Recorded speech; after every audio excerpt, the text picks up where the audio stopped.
kami. Thank you. Botolan Waterfalls. Thank you, nag-enjoy kami.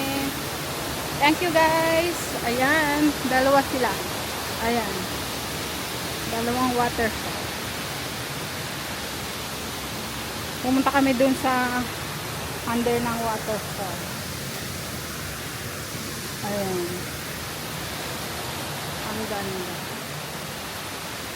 Uwi na kami. Kami lang dito guys. Walang katao-tao. Kala namin merong tao kasi meron dong nakapark na motorcycle. Wala pala. Pagdating namin dito, walang katao-tao. Ang ganda. Pero merong merong anong tawag doon sa Tagalog? Linta ba yun? Linta, yung nag-aano ng blood sucker. Meron, nakagat yung asawa ko. Nung sinabi niya sa akin na may linta, nasa ako, nasa water, nagsuswimming pa ako. Bigla akong umahon. Ay nako, nakakatakot. Ayun na, ayoko yung linta. Tapos dito naman merong maliit. Ayan oh, may maliit sila. Ayan, ganda. Siguro ganda dyan mag-slide. Ayan oh, tingnan nyo yung tubig oh, linaw oh. Ayan, tingnan nyo oh, ganda.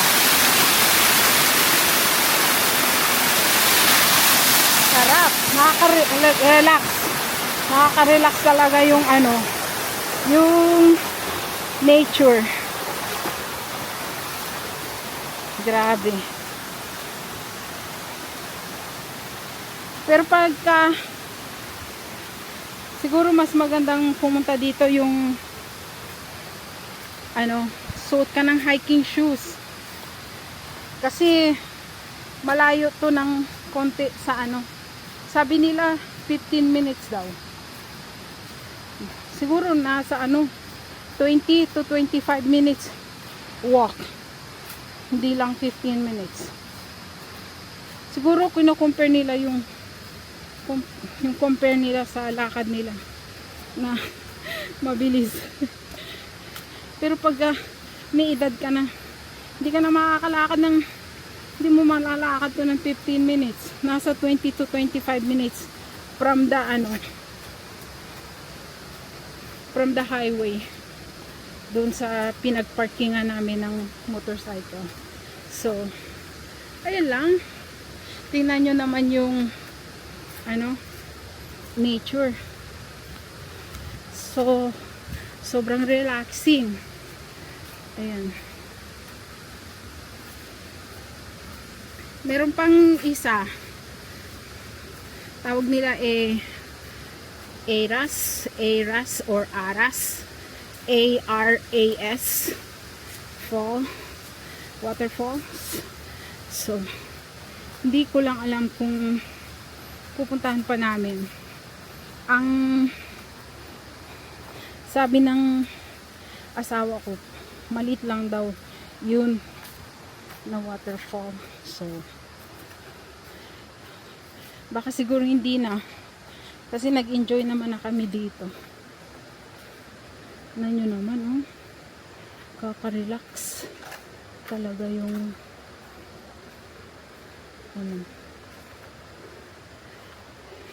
yung nature. Worth it naman siya magbayad ng 25 pesos per head plus 10 pesos sa motorbike. It's really worth it kasi naman yung it goes towards maintenance sa place. Babayad ng tao na linisin yung dadaanan ng mga bisita, mga visitors, tourists, ganun. So, okay lang. Kahit pa nga 50 per head, okay pa kasi it goes to the good cause naman. Yan, para ma-maintain nila yung daanan, yung path towards Botolan Waterfall. So, meron pa marami ditong waterfall guys sa sa Oriental Mindoro. Meron pa yung Takuran Waterfall. Parang malapit lang din dito yun. Oh, malapit lang din dito yun. Yung Takuran Waterfall. So, maybe one day. But today, we enjoy and we're heading home. So, ayan. Naririnig ko pa rin yung daloy ng waterfall. Ayan. Hahanap ako ng wild rambutan. Wala akong makita. Pero yung meron silang listahan doon na yung mga patakaran nila. Parang nakalagay na bawal mamitas. Bawal mamitas. Bawal mamitas or anything. So,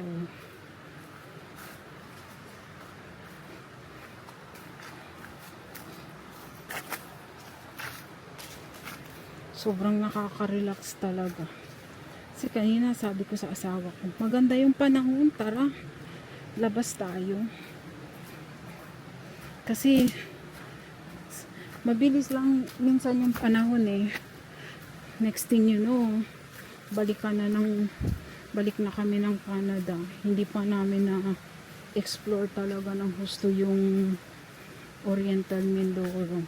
Eh, habang nandito naman kami na nangungupahan, why not take advantage sa opportunity na ma-explore mo talaga yung Oriental Mindoro. Tingnan nyo naman guys, ang ganda ng paligid. Kami ng Cebu, from the start na we arrived here last year, parang waste of time yung nangyari pag-stay namin. Kasi hindi na kami nakapag-explore talaga. Although nag-enjoy kami the year before, nag-stay kami sa Cebu din ng 2 weeks yata. Pero pumunta kami sa Bantayan Island. Tira kami sa Cebu, parang waste of time. Kasi nag-rent kami ng condo. Mahal pa yung condo. Tapos hindi naman kami nakapag-explore. Yung place lang napuntahan namin while we are living in Cebu was Oslo. And then we crossed over. We went to Bohol to go to Chocolate Hills and to see the ang tawag doon,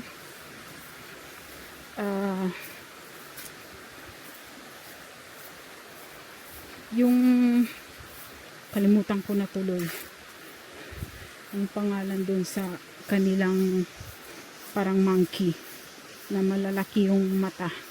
So anyway, so we went to see that.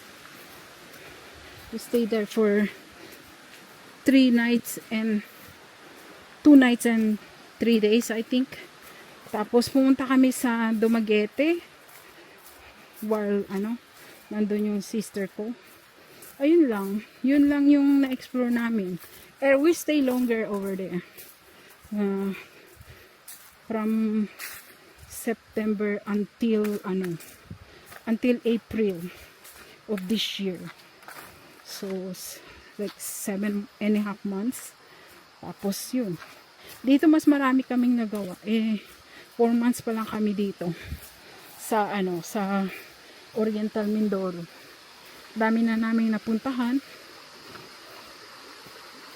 na mga nature. Yan, ito talaga yung ini-enjoy namin kasi. Karabaw nila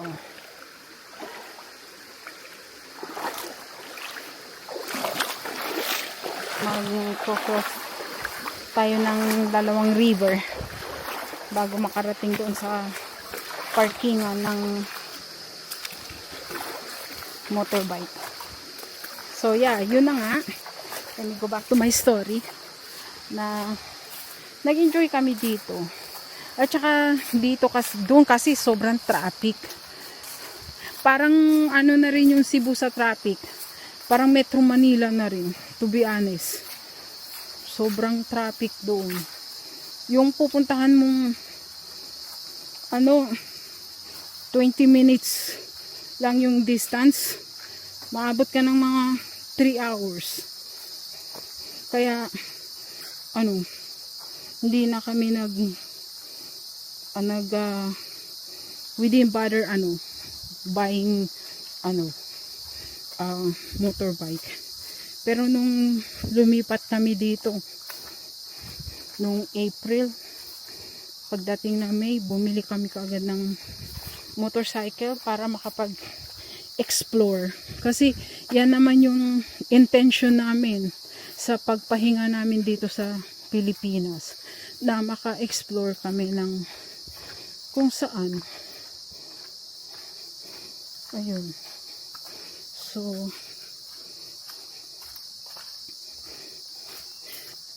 pag may motorbike talaga guys, pwede mong puntahan yung mga hindi na pupuntahan. Kasi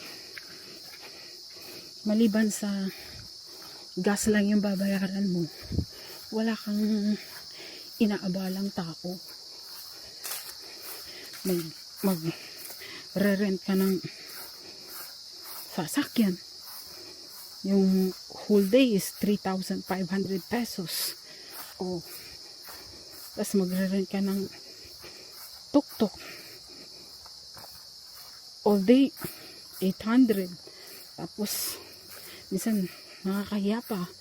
Kasi, syempre, pakainin mo yung driver. Diba?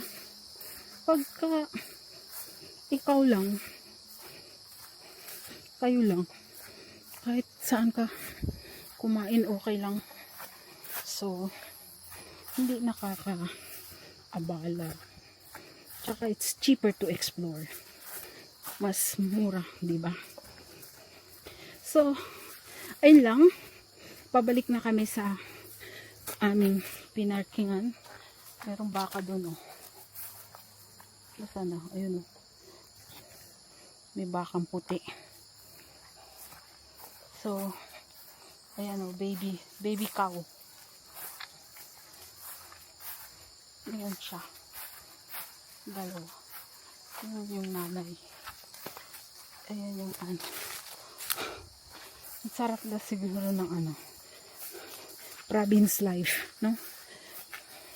Lahat, masipag ka lang, libre lahat. Gulay, pagkain, basta magsipag ka lang.